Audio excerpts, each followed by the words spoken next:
At Grand Rapids Chevrolet GMC in Grand Rapids, Minnesota, we have the trucks.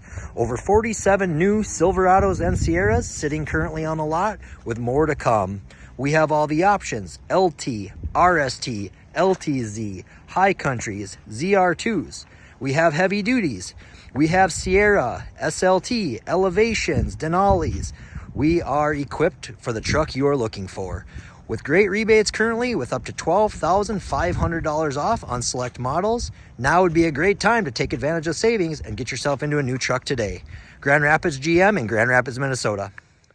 Welcome, everybody, to the Tea with Ms McGill Show, presented by our friends over at Fortune Bay Resort and Casino. Make plans today to visit Fortune Bay Resort and Casino on beautiful Lake Vermilion, where I was yesterday. I should have brought my walleye fillets. I got some walleye fillets. This guy. You were fishing, you weren't golfing. I've got some. No, I actually have some fillets, and I should have brought them. So the fish are biting. Fortune Bay offers 172 rooms in a smoke-free resort environment, indoor pool, full-service marina, RV park, world-class golf, of course, several dining options, and of course, 24/7 gaming. So get up there and get your game on. Visit fortunebay.com for details and plan your trip to Fortune Bay today. We only got we got a little summer here, and we'll hopefully have a nice fall. So get up there, get your golf on. The Thomasoni event was 2 weeks ago, August 7th. Yep. Or a week ago-ish ago. I think it was actually a week ago. Yep. So sounds like everything went really well there. So get up there, get your game on, get your golf on, get your fishing on. Enjoy your time up at Fortune Bay. So it is Puka speaking.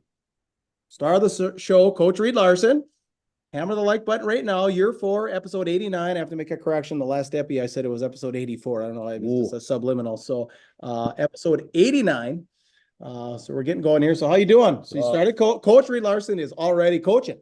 Yeah, it's football season. We're rolling right now. So we got that going. It was a hot one here outside today. It was about 80 degrees. It was not quite as hot as it was yesterday. It was 84. But you know what?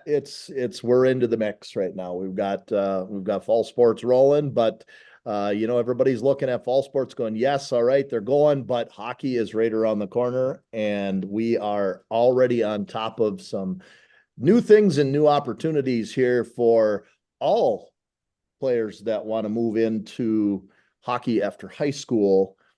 Some play during high school sometimes, some looking for a place to play before they go on to play college. And that's why this podcast is we're doing the one we're doing here today. So that's right. Why don't you go ahead and introduce our guest here today? I will. Just a couple of quick things beforehand. Roofers. Of course, we had all the storms. I know there's a lot of people looking for roofing. If any of you are listening, you know a roofer or you are a roofer and you're looking to get some coverage, Goatsportsmediallc at gmail.com. Get a hold of us. Because we're going to do a couple more episodes. We're going to do one in September, one in October. As a matter of fact, don't tell the audience, but I teased that potential guest. Is it fair to say the guy's a nationally known guy? Mm-hmm. You remember the email? Mm-hmm. Okay, for our potential guest. And we're like 90% there. So we have a really special guest, I think, for our next episode. So hopefully, he'll be a doozy. So hopefully we get in there. So if, like I said, if you're looking for some coverage across the Iron Range, let us know.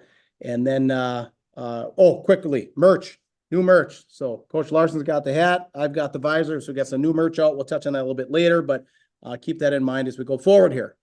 But yes, we have a very special guest. We're very excited to talk to him. So many of you have heard that Eveleth, Minnesota's oldest arena, right at the Hippodrome is what I understand, is welcoming in a new NAHL. Is it called Tier 3? Is that what it's called? NA3HL. Under the North American League umbrella. North American League is our Tier 2, our United States Tier 2 junior hockey level. And we've got what they like to consider a feeder program for that, which is the NA3HL, which we'll get our guest to talk a little bit more about here once we get rolling. Yeah, so we've got the coach. Are you general manager also, or just coach? I'm also the general manager, yeah. Oh, the pressure's on. So, all right. So we'd like to welcome to the show Zach Stepan. And we're gonna kick it around here and get to know him a little bit, and he can tell us all about everything that's going on over in Eveleth. So excited to have you. And like we were talking a little bit earlier, we've had some junior teams here in Minnesota in the past, or excuse me, northern Minnesota. As a matter of fact, I was just thinking as we're talking the Duluth Voyagers. Do you remember that team? Mike Antone coached them in yeah, I like do. 1990. That was like a junior B team in Duluth. Yep. And then we had the Yellow Jackets over in Coleraine, had some success. And then more recently, the Minnesota Iron Rangers up on Hoyt Lakes, who actually started, they did 1 year in Chisholm. I think they're called like the Iron Heads or something, but they were black and white in Chisholm. This might have been 2010, 2011. And then they moved up, and I don't know when that one folded, 18, 17, 18. So anyway, we're excited to have junior hockey back up on Iron Range. So we're going to fire away. Why don't you go ahead and start out with Mr. Stepan? Yeah, Zach, it's we know each other a little bit here. Worked with my brother Craig there for a little while in Aberdeen, but we'll kind of get to your credentials here and your coaching experience. But I would really like to know where kind of hockey started for you, where you grew up playing, where you played high school, junior, college, and then we'll kind of get into the nuts and bolts of your coaching experience. Yeah, we want to know you. Who are you? Well, I gotta say, after hearing that intro, you made me pretty nervous because you're all excited about the next person coming on the podcast who's actually a ranked human being. But hopefully, I can at least keep it somewhat subtle coming through this. So my I guess the playing career isn't as crazy once I like getting through high school as one might seem. So I was born in Hastings, Minnesota, so I'm a Minnesota boy in the first place. And I did, I moved a lot when I was really little. So there was, I played, mini mites and started the game of hockey. I think I started skating when I was like 2. I actually learned to skate before I learned how to ride a bike. So you can tell that I came from a hockey family. And then as I started to get through like elementary school and all of that stuff, just playing house league and all of that stuff, I ended up actually playing AAA hockey through middle school. So I never really played for my school ever from where I was living. Sure. Because once you got out of house league in that age group, like this, I think I played first year squirts in Hastings, and after that I was AAA all the way through. And so I ended up playing for a team called the Wisconsin Fire, which was based out of Somerset, Wisconsin. And that was one of those, missed a lot of school because I was traveling all over the place, and we were okay, but it was a lot of fun. But we were just okay. Like it was nothing major through there. And then I was fortunate enough to be able to go to Shattuck for high school. I was on what they call, I grew up with a single mother, and I was on what they called one of those financial aid packages, we'll say. Not a boy. Yep. I wish my son could get one of those for college. Yeah, and luckily enough, my mom's now the superintendent actually up in Carleton. She runs the school districts up there. So I also grew up in a school. So every time I had to leave for hockey or I had to miss school for hockey, I was sitting in a school anyways. Sure. So at least school came pretty natural to me, and it was worth the financial aid for the program. And so I got to do my 4 years at Shattuck, and there's not many better places around to be able to go to high school from a school side of it and a hockey side of it. Like my junior and senior year, I got to play for Tom Ward with that prep program, and he's going to go down as probably the best coach I ever played for. And I played for a lot of really good coaches that I respect. But what he's got the ability to do to not only create good hockey players, but create men that are ready to move on, is something pretty special that I didn't necessarily realize when I was 18. But I realize it now that I'm 30, that it's truly amazing what that guy can do. Tom Ward, you're saying, right? Yeah, Tom Ward. I remember Tom. Coach the Vulcans during our era. Yep. Really good coach. And so then after that, I went and played in Waterloo in the USHL, which is a pretty fun year. And then my college stuff was Minnesota State Mankato. And then I ended up through that whole time frame through high school and college, I played on the U17, U19, and then played World Juniors. So the 3 USA teams.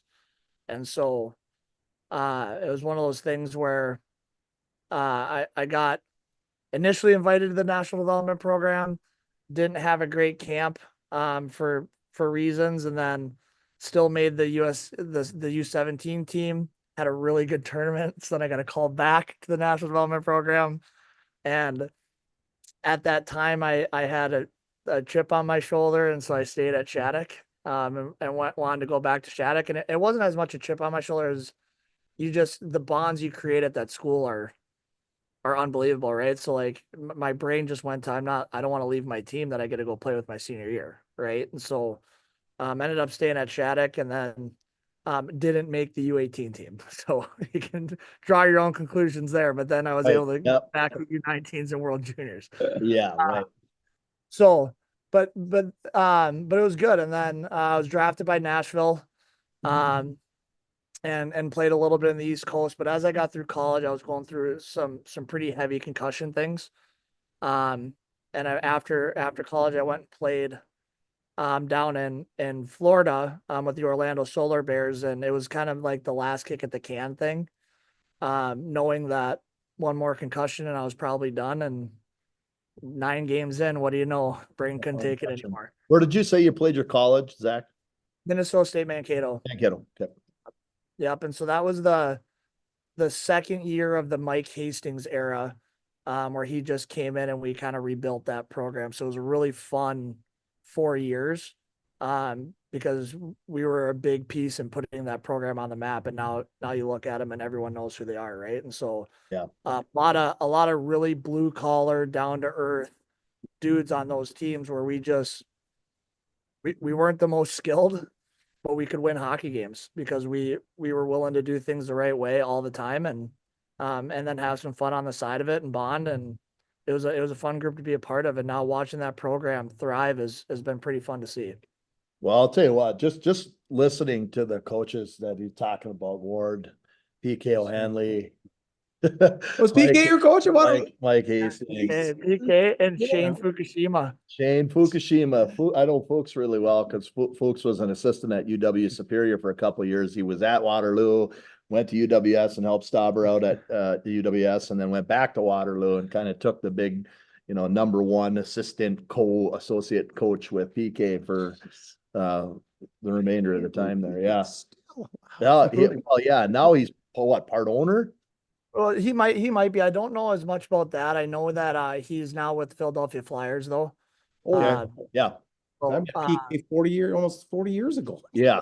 So when I hear the credentials of who you were coached by, I mean, this is, you're talking about these are people that were able to shape you as a man, and get you into where you are at 30 years old. But what people are looking at in the hockey world, who you've been coached by and who you've been mentored by, to be able to start thinking, well, does this guy know what he's doing? Yeah, I think so. He's had some pretty good coaches. Yeah, I know it's been kind of a wild ride. Cause I mean, so you talk about Tom Ward, and let's just look at his ring box of national championships, right? And his tenure at Shattuck. Yeah. So he went on because of what he was doing and coached with the Buffalo Sabres. Yep. So there's an NHL guy. And then you have PK O'Hanley, who's the winningest coach in USHL history for a reason. Yeah. And then my assistant coach at that point is actually probably the guy I draw the most hockey related stuff from. I think Fukushima might be one of the greatest offensive hockey minds in hockey to this day that I've met. And it showed with what he was able to do for me as a player. Like me and a couple of guys that were on my line the whole season, we destroyed the league offensively.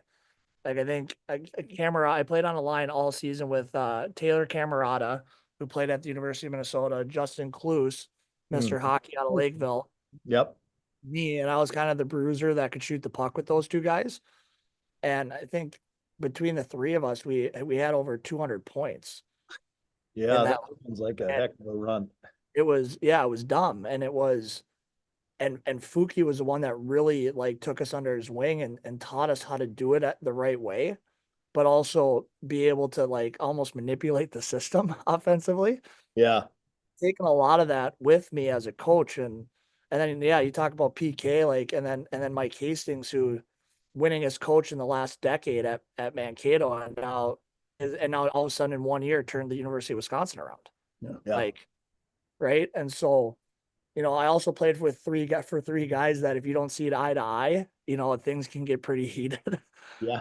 Oh, really? Yeah. That's their style? I mean, that's what makes you a man, right? So like they're heavy duty on making sure you do things the right way and you learn how to play the game the right way. And if you don't, like, you're gonna hear about it. And I wasn't always great at handling that. But once you go through three of them over a Third time charm. 9-year span, like you start to figure it out a little bit. And I actually think I didn't fully figure it out until after I was gone. And no one ever truly figures it out. So that's not where I'm getting at, but it's one of those things that, you couldn't ask for a better grouping to work with. Yeah, I'd say. No kidding. So how many guys did you play with that ended up going to the show from Mankato? So that's the crazy part. So only about, and sorry guys, I'm gonna move. Someone just decided to mow their lawn outside. No worries. That was fun to hear. But so, sorry, I'm just gonna get around the corner here. Well, you're fine. Viewers. So what was the question again? Well, I just wonder how many guys at Mankato did you play with that ended up in the show, or any? One. Yeah. Well, so one full timer. So Teddy Bluger, who I actually went to Shattuck with.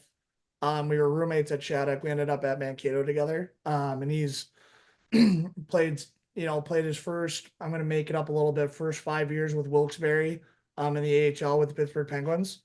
And then played 4 years with the NHL team, 4 or 5 years with the NHL team. Actually got traded to Vegas 2 years ago, and won a Stanley Cup. Yeah, cool. And so last summer I went to Latvia for a Stanley Cup party, which was a blast. And then got traded to Vancouver in that offseason after he was with Vegas.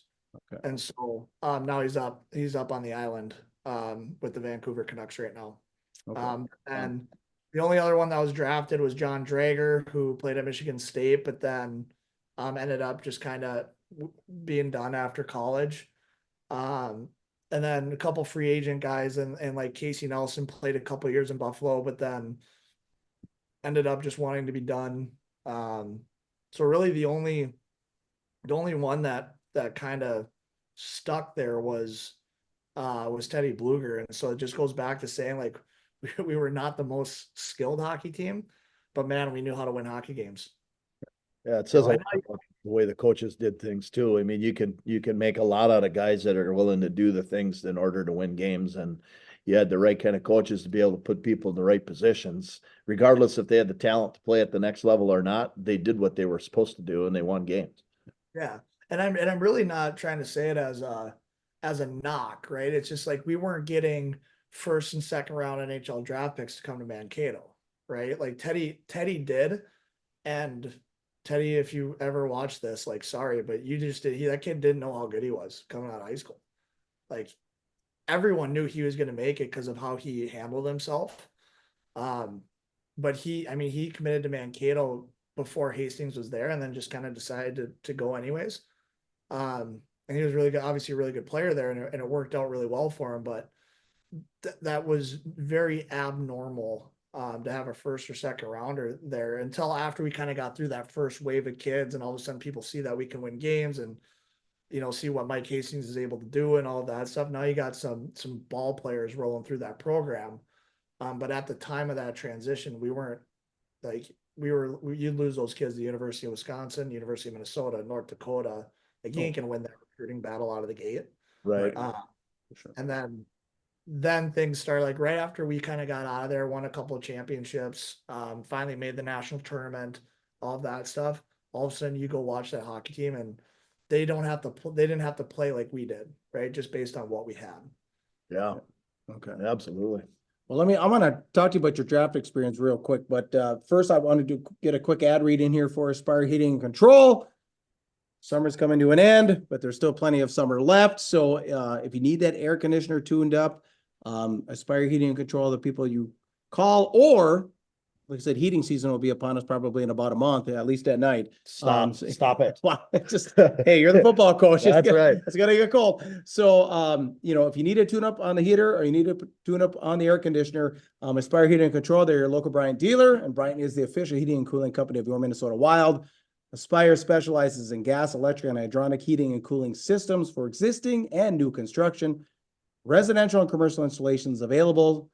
Services include forced air systems, boilers, heat pumps, mini splits, and they are, of course, licensed and bonded. So give Justin a call, 218-999-5957, 218-999-5957. And give them a call today, like I said, if you need anything. Okay.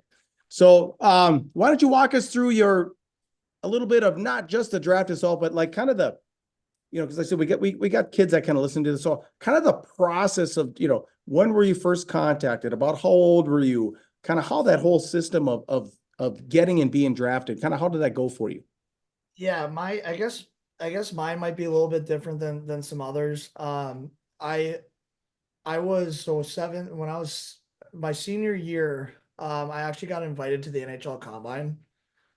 So the top 100 NHL Combine, and so I actually had to go out to Toronto. And I went through that process, and so not obviously everyone that happened. So mine was a little different because I went out to Toronto and I had to do all the meetings with teams, walking through different conference rooms and meet with teams and go through the ringer of trick questions, which it was just a ton of fun. You know, one of those like, you know, if you're an animal, what are you? And I'm like, Yeah. I'm a grizzly bear. It's one of those things where it's like, I just like to put the puck in the net. I don't. So I went through that whole process, and then also had to do the the physical testing portion, which was again a lot of fun. And I got the worst part of the whole thing was because of my flight, I was the first one to go the whole thing. And so I walked through we're in this big building. I had to walk through the gate or whatever, and it's just cameras in your face, and you're in like a tank top and shorts, and you got to go do all this physical testing, right? Bench press, push-ups, agility things. Then you got to jump on and do 2 bike tests with garbage cans there waiting for you to throw up, and you know, with people in your face with cameras. And then one of the bike tests, you have a sergeant guy that's like screaming in your ear the whole time to try to motivate you. And it was a lot. And so like I was able to go through that process for a few days, and then got invited to obviously attend the NHL draft. And mine was out in Pittsburgh, which was 2012, and got it on the second day, got to see my name come across the board with the Nashville Predators, and go down and go through the ringer down at the tables, and then the photo shoots after. So there wasn't a lot of communication from the standpoint of like what you see in the movies, right? Like if you get a call and you say like, you ready to be a Nashville Predator? Like that didn't happen. You're just sitting up in the stands, just like hoping your name's going to get called. Right. And so that's pretty nerve wracking from the standpoint of like, did I just come all the way to Pittsburgh and maybe it doesn't get called? Like that would suck. Right. Especially being at the Combine. Well, we'll talk about so the cameras in your face, is that all the media in Toronto, like going crazy? Is that what you're talking about? Yeah, because it's the top 100 players. They deem the top 100 players for the draft. Yeah. Okay. So, and that was it. You know, that was the Nail Yakupov era, right? So they obviously he was a hot commodity around the hotels and stuff. Like you couldn't go anywhere in Toronto without people in your face. And so it's super cool experience. Don't get me wrong. It was just like like that's never happened before. So I step off the plane, I get to the hotel, and all of a sudden it's like you have no privacy. Yeah.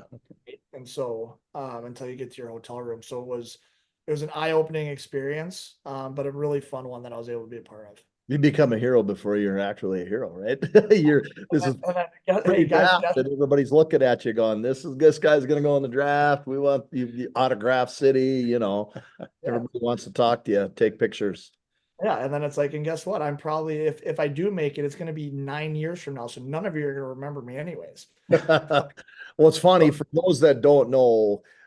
you know, when guys are looked at and scouted for the draft, it's exactly what Zach just said, that, you know, when an NHL scout sits down and watches players and evaluates players, they have to look at underage players. Okay. And that's somebody that is not looking at being drafted this year. That's an underage or a draft eligible player for this year. And when they look at drafting these players, they say, where do you think this player is going to be 5 to 6 years from now? So you look at how hard that job of an NHL scout is they have to try and see potential from now to 5 or 6 years later. Oh, for sure. So it's kind of interesting. The only reason why I know that is because I spent half a spring working with Trent Klatt and just kind of on the side, and he was kind of running me through the mix. He was working for the Islanders, and I was trying to get a job, you know, and working with him, but you know, hoping that they had something open, and nothing ended up transpiring for me, but I ended up helping him with some reports, and it was kind of fun to look at how they do that stuff. So it's, yeah, you say, oh, I wouldn't have been there for another 9 years. It's usually anywhere from 5 to 6 years down the road. They're trying to figure out, this is where he's at now. Where's he going to be 6 years from now? Right. So you must know Derek Forbert. Yeah. You know Forbes? I mean, well, like, it's not like I know him that, like, really well, but I like, yes. Okay. Well, you were talking about the physical testing, and I know when he went to LA's camp the first year, I said, hey, how'd it go? And he said, well, we sat on the beach. We did lunges all day. All day, he said. And not with a smile on his face. Like, we did lunges all day, you know, and it made me think of that when you were saying that. So like, do they give you, like, do you have like they send you an email or something like, here's all your results, like here's your heart rate, or here's your 40-yard dash, or here's your, no, you don't get any of that data? I don't think so. I mean, it's been so long now. Maybe I got an email, but I don't think so. The only thing, like, they publicly post them, and I was not. The media. Yes, Oh. I was not a physical weapon at all. Like, I didn't hit puberty from the standpoint of like starting being able to put on muscle mass till like my third year of college. Right Kind on. of, like, it was. So you had some of those guys there that were already men, from a physical standpoint, and then so it's funny. Like, I like got waxed and everything, but I did really good on the Wingate bike test, which as a smaller human, like not as much to push around, makes sense. And I did really good up on the push up test. But like when it came to like bench press and like the lifting test, I was brutal, right? So like, you know, the old Patrick Kane saying of like, I don't score goals from a bench press. Yeah. Yeah. Well, you did a pull-up, right? Middlestead couldn't accomplish that. Yeah, right? he could. I was just going to say, hopefully you did a pull up because Casey Middlestead didn't. Yeah, and it's you know, and I get why they got to do it, and again, a great experience and all that stuff. And then what made it even what's crazy is like hearing how it's kind of transformed over the years too, where they're starting to kind of realize that like that doesn't really project much because again, like you're talking 6 years from now, a lot can happen from a physical for a lot of kids that aren't fully developed by that age at 18, right? And so that's changed a little bit. And then talking about, you know, the lunges all day on the beach. So like every year I had to go to Nashville's development camp, and ours was a war, like an absolute war, where when I got back, Hastings gave me the week off because I could barely walk. Like it was that, like it was, you know, the skating every day. We were up at 6 a.m. We were running on the Vanderbilt football field. And more, like when I talk about running, like running till you die, running. Yeah. Other than the Swedes can run and like could run for hours. I don't know what the hell that's all about, but like the Swedes always just waxed the Americans in that. Right. We couldn't run, and then we also had, you know, those bike tests, like we had to do those bike tests and all this stuff. And then you know, my buddies who are going out to like Phillies camp are sending me pictures like they just play beach volleyball. They didn't even bring their bags. I'm like, it must be nice, right? I can barely eat, and you get to play beach volleyball and just have fun for 7 days. That's awesome, you know. So Okay. it was, different teams run it different ways, so that everyone's experience is going to be different at those types of things. Yeah. All right. Well, hey, we're going to take a quick break. So stay tuned, everybody. We got our special guest here, Zach Stepan. We're going to get into a little bit of his coaching and stuff next. So we'll be right back. Stay tuned. Yo, everybody, it is Puka quick merch drop here. As always, a little breezy here. We've got the t-shirts, but now visors, $20. T-shirts, $20. Hats. Now these got the patches on them. So let us know also if you'd like to see something different, but Goatsportsmediallc at gmail.com, or you instant message. We can do, PayPal, Venmo, Cash App, all that good stuff. So there it is. And we are back with the Tea with Ms McGill show with our special guest, Zach Stepan.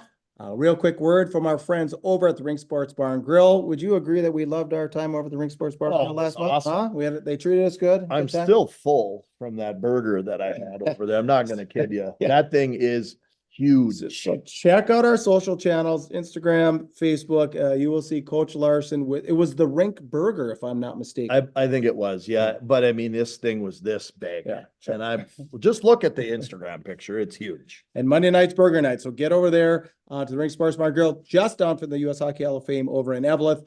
That's the place to be when you're in the Quad Cities. Friday fish fry, full bar, full menu, daily lunch specials. So check them out in the hockey themed establishment over at the Ring Sports Bar Grill, 248-8582, 248-8582. Ask for Michelle and she will take good care of you. Don't be afraid to check out all the high school jerseys in the back room, and especially the one that's got the GR. The orange one's what he's talking about. So, all right, go ahead, Coach, fire away.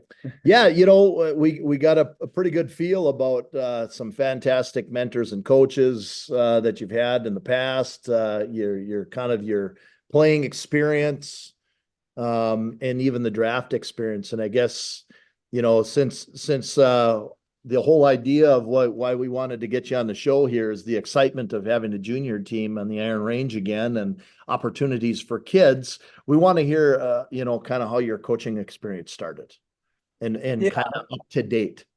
Yeah. So, I didn't know I always wanted to be a coach. So I knew that I liked working with kids. It's actually my hockey career that kind of shaped the reason I wanted to coach. And it was one of those things where, actually it kind of deems back to like right after college, right? Like I was going through the concussion stuff, to like out of college and didn't know if I wanted to continue playing. And I actually, and not a lot of people know this, but actually like I was done. Like I was just going to be done playing and get into the workforce. And looking back on a lot of that had to do with some of the concussion stuff I was going through. I wasn't fully like myself. Right. So there's some things there, but, and then my coach from the Wisconsin Fire from middle school, BJ Olson, who was a major father figure in my life, till this day, called me, and I'm going to keep it PG-13, but ripped me to shreds. Right. So we talk about Tom Ward, PK O'Hanley, and Mike Hastings, and them being able to kind of play that hard ball with you, in a good way. And this guy's right there with it. So we're talking about my middle school coach, but he was the same way.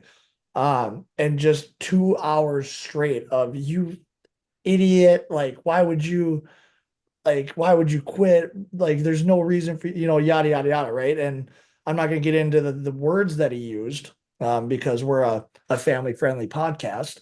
But it was one of those that shocked the system a little bit. And it was one of those that then turned me into the, you want to know what, I'll give this one last chance, even from the injury standpoint. And like when I got to Orlando, like my love for the game revitalized big time. Where I would never, if I wouldn't have went and played, even though it was a short stint, if I didn't go spend 5 months down in Orlando, I probably wouldn't be coaching right now. And so there's, it's crazy how the world turns, right? And the path that you end up getting put on, but I probably would have just went into teaching or something like that. And so I know you're anyway, superintendent in Carlton if you need a job. I know. So that's where the coaching. It's funny. So this is where this coaching story comes from.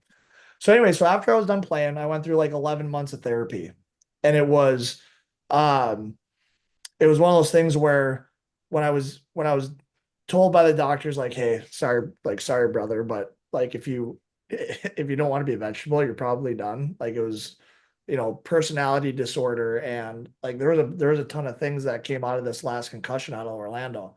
Lost sight in my right eye, like had issues with my orbital bone, all this stuff, right? And so once I was done, like that, my brain at that time was like, hey, bro, you're unemployed. Like, congratulations. Yeah. You know what I mean? But I was going through therapy. So I went and lived at my cabin in Sturgeon Lake, Minnesota. So not terribly far. I would still consider that northern Minnesota, right? And so I went and lived there, and I was going down 3 times a week to Bloomington. So not short drives for therapy. Sure. And I was living by myself with my dog. And so I was like, you want to know what? I'm unemployed. So I ended up getting my real estate license online. Really bad idea to do 100 hours of online schooling with a concussion. Staring at a screen. Yep. Yeah. But it just didn't, no one knew I was doing it. Like it was just me. And I'm just like waxing all this out. Right. And so I ended up getting my license, ended up getting a job in Wayzata, Minnesota for Keller Williams, and sold a couple houses. And as I was going through therapy, I was getting my brain scans done and all that stuff, right? And they're like, and it was getting way worse. And they're like, what have you been doing? And when I told them, they're like, no, they're like, no, like Stop you looking need at to screens. stop right now. Yeah. And so it prolonged it for a long time. And it was part of that personality disorder was like I was not a very nice human being. But it wasn't like I was overly mean to people around me. I just wanted to be left alone, and there was some anger stuff and yada yada yada. But so then I ended up having to quit based on the doctor's orders again. So now, hey, guess what? You're unemployed again. Yep. So, and then during that time, like a month after that, I woke up one day and like all of that fog and that disorder was gone. Like I remember waking up that morning and being like, oh boy, I got a lot of people to apologize to. So I made a lot of phone calls that day. Like it was crazy. It was like a switch. Like I remember the morning I slept on the porch for whatever reason, but I slept on the porch and up at the lake, and I woke up and I was better from the standpoint of being able to control what I was doing. So then 2 weeks before school starts, my mom, who was at this point in Byron, Minnesota, so right outside of Rochester, she was a curriculum director out there, and they didn't have a science teacher. And I had a science, earth and environmental science degree. Yeah. Yeah. So she's like, this is something you should do. And I always knew that I liked working with kids. So like the idea of coaching and teaching like wasn't lost on me. It wasn't like this is this big career change or anything like that. Like the concepts are the same. Right. And so I ended up going and interviewing, Got the and variance. I got the job. And it was funny is the guy that I thought in that interview hated me the most. I came to find out a year after I got out of there that he was the reason I got the job. Like it was one of those like soap opera type things, right? Like I thought that guy hated me the whole time I was there, and he was actually the guy that liked me the most. Wow. And so then I ended up teaching. I was teaching high school physics and chemistry, and then zoology was my elective course. So it was fun to teach, right? And one This of is those. how long ago? Like 2-3 years ago? 4 years Oh, ago? this was 7, 8 years ago. Oh, quite a while. Okay. Yeah. So 7 years ago. So anyway, that happened, and one of the questions they asked me in the interview was like, "You don't have your teaching degree." I had to get a tier 1 degree because there was a teaching shortage, right? And so how like real arguing this. And then, you know, they knew about my mom and I used that. And I'm like, I've always been good with kids and yada, yada, yada. And they asked about hockey. And I'm like, well, all the seasons have started. So the chances of me getting offered a hockey job when I'm not actively looking for a hockey job in mid-season is very low. Like that's not going to happen. Right. If I was calling people and stuff, it'd be like, okay, but I wasn't. Like I didn't talk to anybody. Um, and sure shit, 3 months into the season, coaching change in Chippewa. My buddy, who was the assistant coach that I played with at Mankato, became the head coach and called me, and the rest is history. So I ended up, my first coaching job was the inaugural season of the Chippewa Steel in the North American Hockey League. And then it's went on from there. So I did that for a year. And then that program asked me to be the head coach of their NA3 team, which got me into the NA3 world called the New Ulm Steel. So I went and did that for 2 years. And then got offered a assistant job again in the NA with the Aberdeen Wings. And to me, that was a major step up because they're national champions, and that program is very well renowned in the North American Hockey League. Got offered that job, so I went and did that for 2 years. And then last year, I got offered a job as an assistant coach at the Des Moines Buccaneers in the USHL to run all their offense and their power play. And so it's just it's crazy how I got into it, but then once I got into it, it was one of those things where like, I'm doing this for life. Like there's no questions. There's no doubt about it. When you get the feeling to coach, and this is going on my 21st year of coaching hockey here this winter, 21 years or 20 years of doing this and going into the 21st year. And most of those years dealing with high school kids, it's a calling, right? And you feel it at a certain point in time. And I think being around the kids as you're starting to think of teaching and this and that, and then you get that opportunity, it's like, it's hard to say no to something that you feel it when it comes. So, Yeah. The whole purpose of the podcast here today was to kind of lead into this part, is to talk about the excitement. There's a lot of kids that watch, and families that watch our podcast Tea with Ms McGill from the Iron Range in northern Minnesota, and there's a lot of excitement because we talked about a couple of different leagues that you coached in. You coached in the NA3 down with the New Ulm Steel, that is at the same level as you're at right now.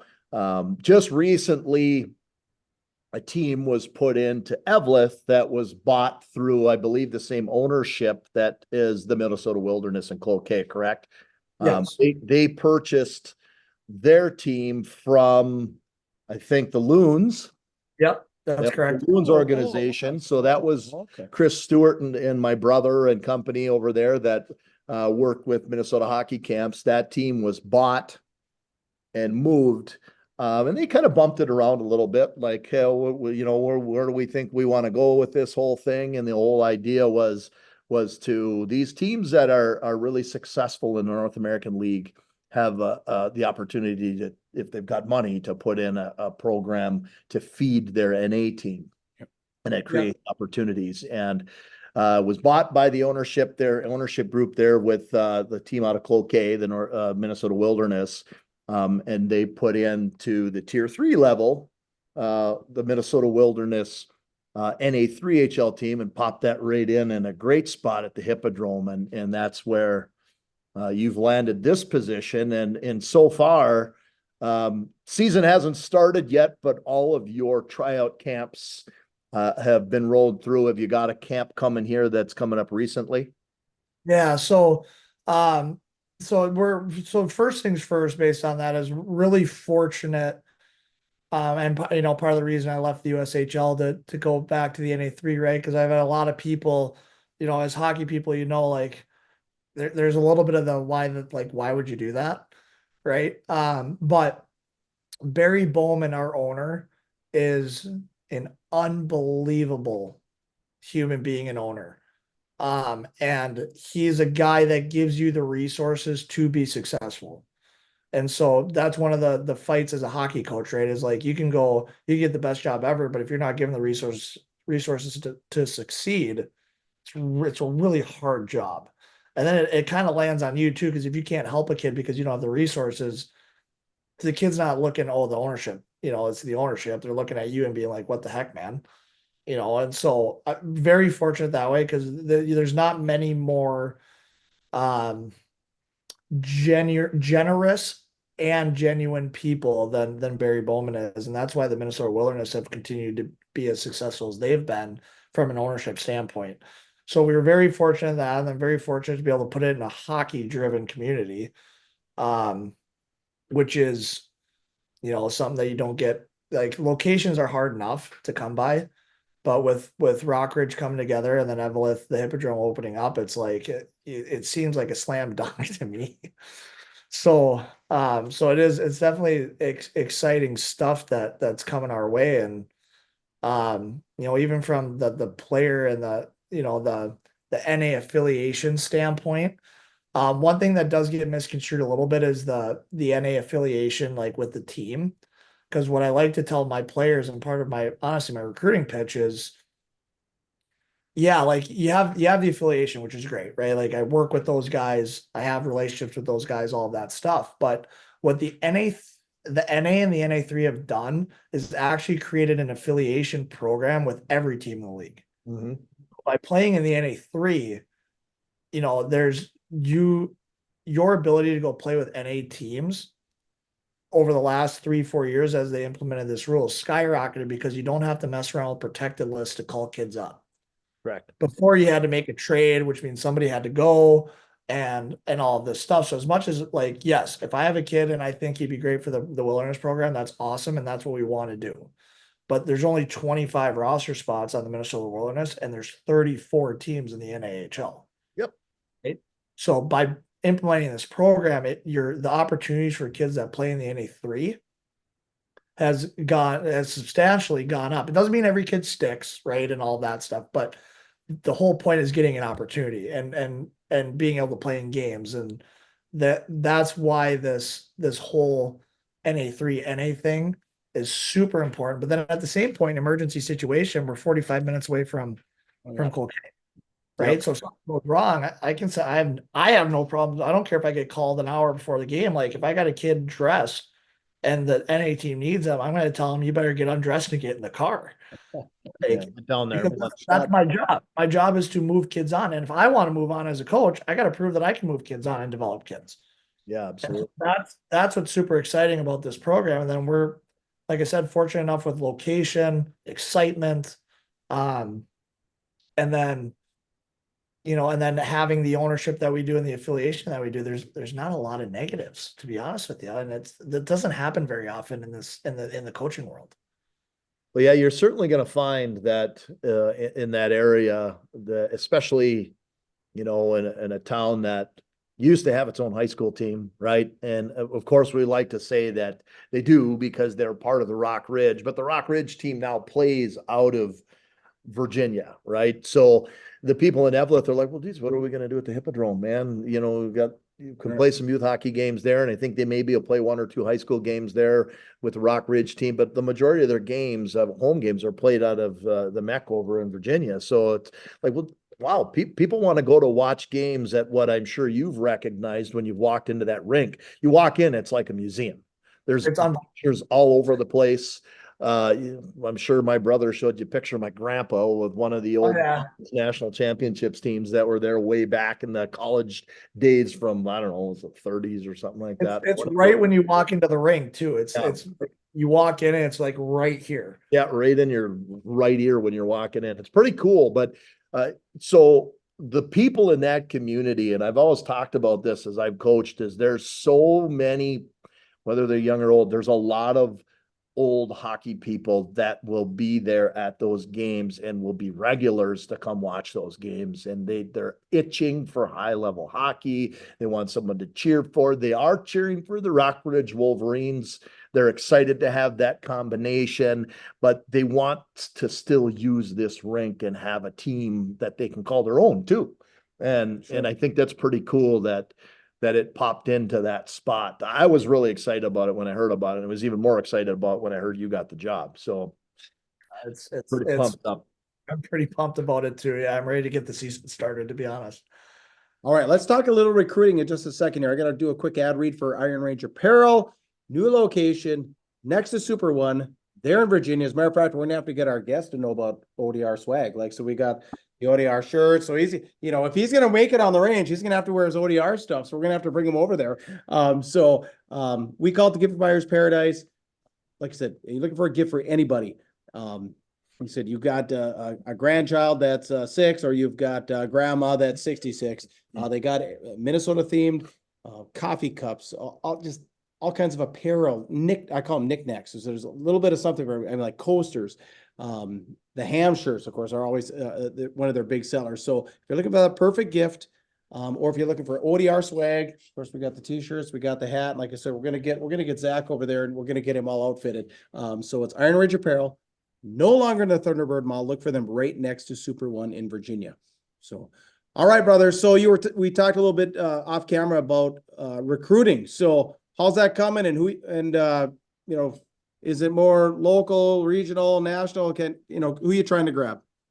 Yeah, so I will admit I am in a much better spot than I would have thought I would be at when I first took the job. And the only reason being is because so many kids are protected, right? I got the job 5 days before the draft. I had 5 days to get tender signed, and stuff like that. And so the NA team helped me out tremendously with just some names, because unfortunately, being in Des Moines last year, I did a lot of, like you were talking about, the projection piece.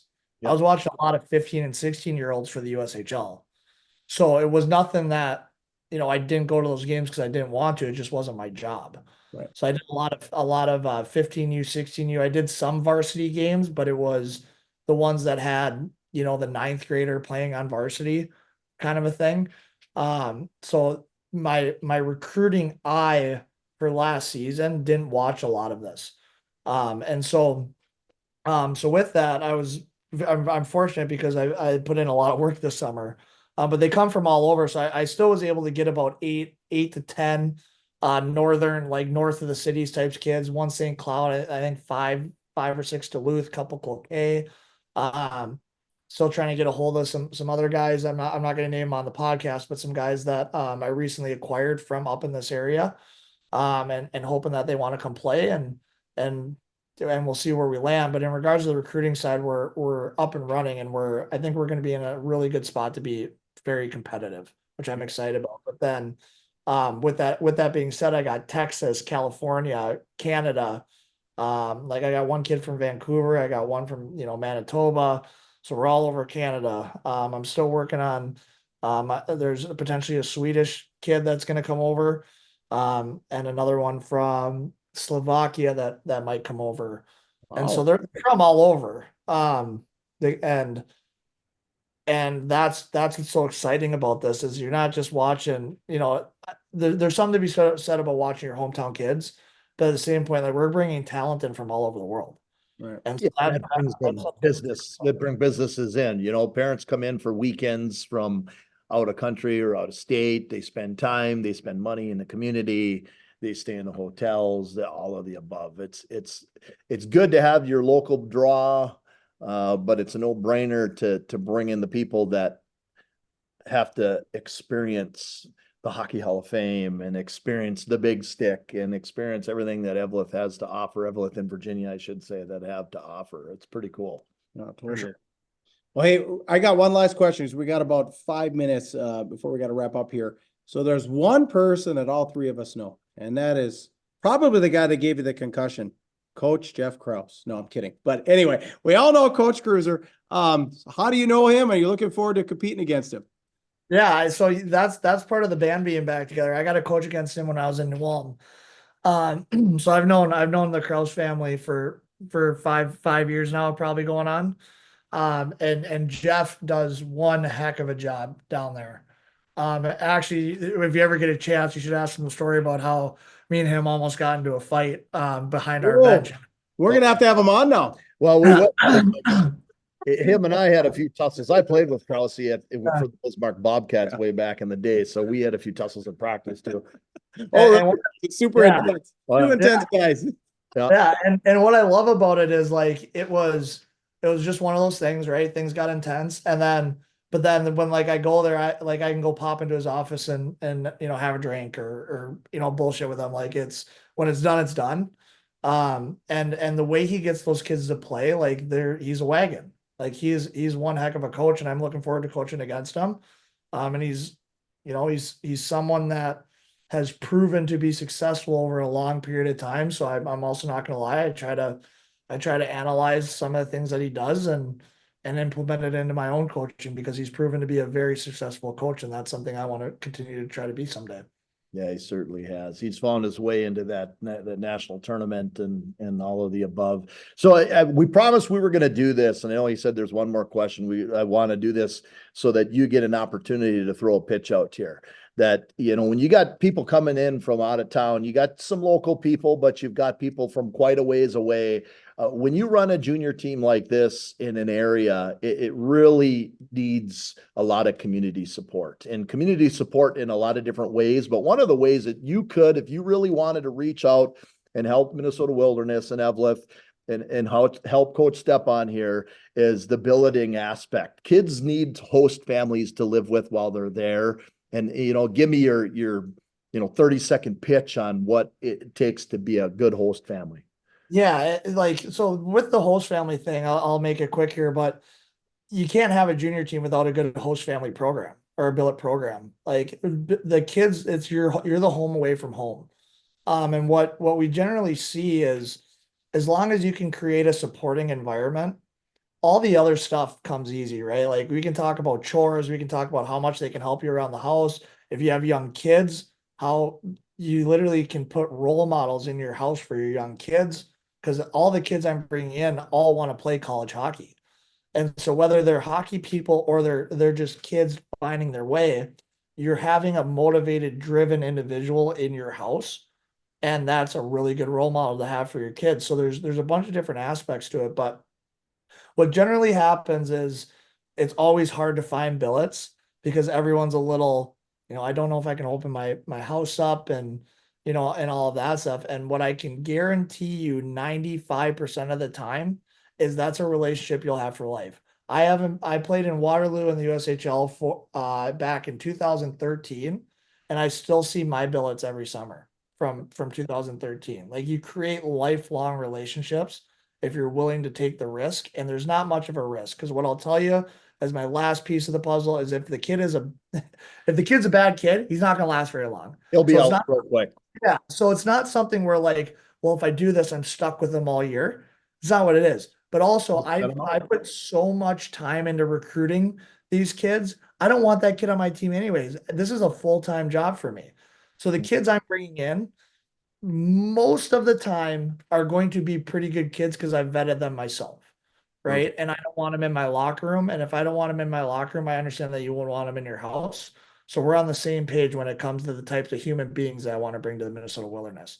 And the last thing I'll say with it is as much as we need your help, I promise you my guys will be helping in the community on the back end. So this is going to be a team effort from us out to the community, hoping the community will then help us on the back end. Sure. Yeah.